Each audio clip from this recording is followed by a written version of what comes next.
That is embarked by ordinary South Africans up Mount Kilimanjaro. This year's expedition will be especially poignant as it celebrates the life of late struggle icon Nelson Mandela. To chat more about the initiative, I am joined by Walter Rashidi, Yandi Swentesana, as well as Trek for Mandela Project Manager Nkateko Mabala. Ladies and gents, welcome to our show. First of all, let's start off with you, Nkateko, as a project manager. Is there any other events planned around the celebrations of Nelson Mandela? Yes, thank you for having us. So we started actually in January with the training. The team has been training for 6 months now. And then with the events leading up to the trek, we have Monday, we start with the shell activation, where we will be at the Ultra City in Midrand, obviously welcoming Mandela Month. And on Friday, we have a gala dinner. This is a send-off event for all the climbers as they leave on the 12th of July, so we're preparing them. And on the 12th of July, they leave from Orotambo. We have a send-off event there as well from 6 o'clock. Yeah.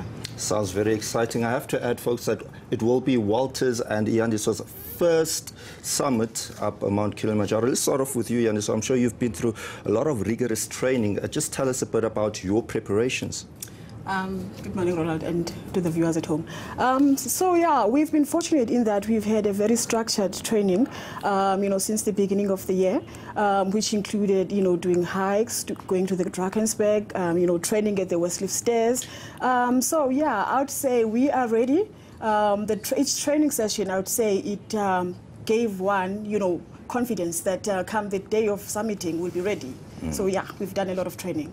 Well, Walter, I'm sure you've made a lot of sacrifices leading up to the event. Just to tell us, how have you prepared going ahead of the summit? Well, yeah, like I said, this one has said, it has been very challenging. At the same time, it was more interesting of getting to understand how your body reacts in terms of climbing and other things like so. The nice thing that I think I've learned throughout the training was, as it was the first time that I'm doing this kind of a thing, climbing. So I realized how important it is to sometimes try to put yourself under certain pressure to realize how effective and, effective your body can react towards, the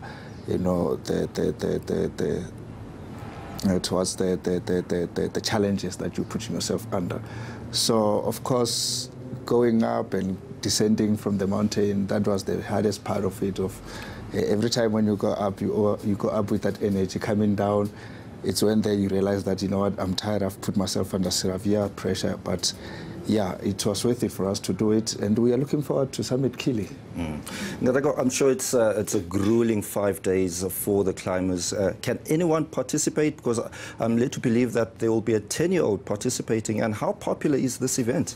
Okay, so obviously because we're marking the centenary year, this year we have the first of its kind, where we have 2 climbs. It's the one now in July, so they summit on the 18th. So they up in the mountain, they leave on the 12th, as I said earlier, and then they have a rest day on the 13th.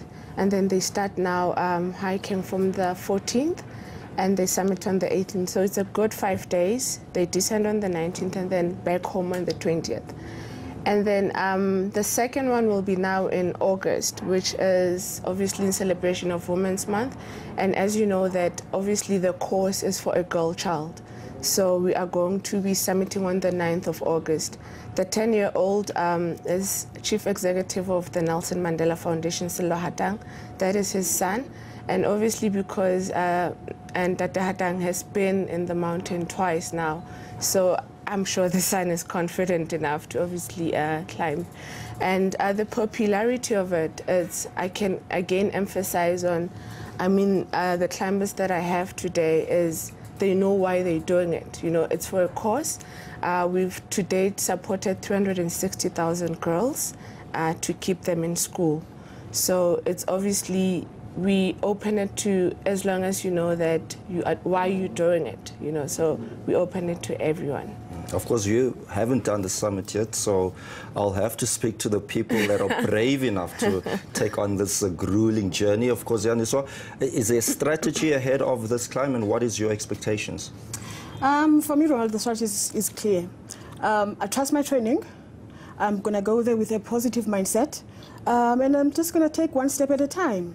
You know, there'll be people leading us, directing us, people who've climbed before us. So it's a matter of just listening to what they're saying, listening to their advice, and just taking one step at a time, making sure that by the 18th of July, we summit that mountain. Walter, I'm sure you're very excited, but also a bit anxious at the same time. Just your thoughts, what are you expecting ahead of this grueling journey?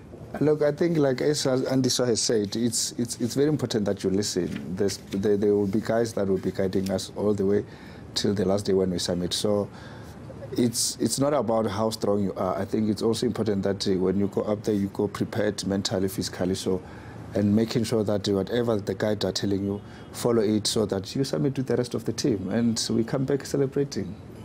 Final thoughts, just what is your expectations, because it is the 7th edition of this event. How are you going to promote this event so that other South Africans can be sitting here next to us?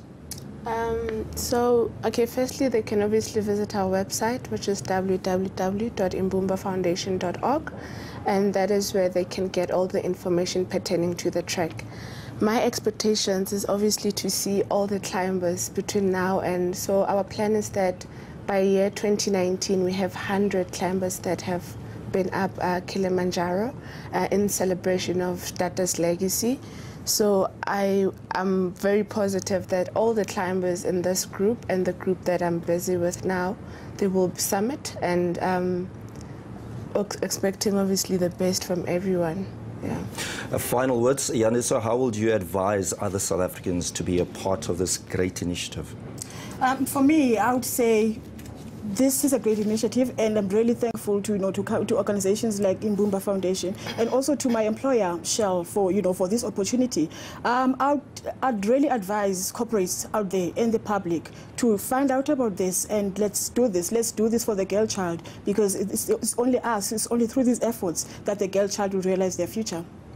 Walter, I'm also pondering that I want to also take part in this event. How would you advise me to go about it? Well, myself being a businessman, I think it's very important that most businessmen start realizing how important the Imbumba Foundation has done to make sure that a girl child is kept at school throughout the year.